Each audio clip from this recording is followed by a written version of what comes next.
Memasuki masa peralihan cuaca, Badan SAR Nasional atau Basarnas saat ini siaga menghadapi bencana alam di tanah air khususnya Sumatera Selatan.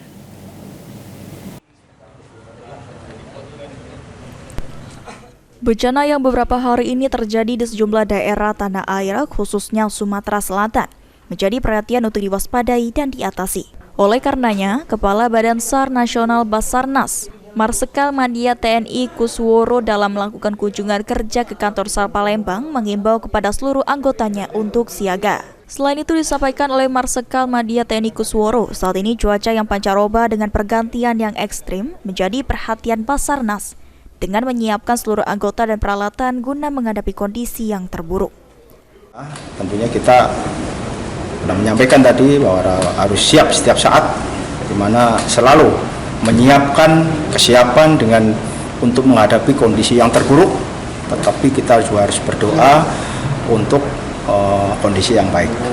Jadi kesiapan itu mulai dari personil, alut maupun sarana prasarana yang intinya tadi saya dapat. Marsikal Madya TNI Kusworo juga mengimbau kepada kantor SAR Palembang untuk selalu memantau kondisi cuaca melalui BMKG serta berkoordinasi dengan pemerintah daerah guna meminta bantuan jika terjadinya bencana. Firman Hidayat, PAL TV.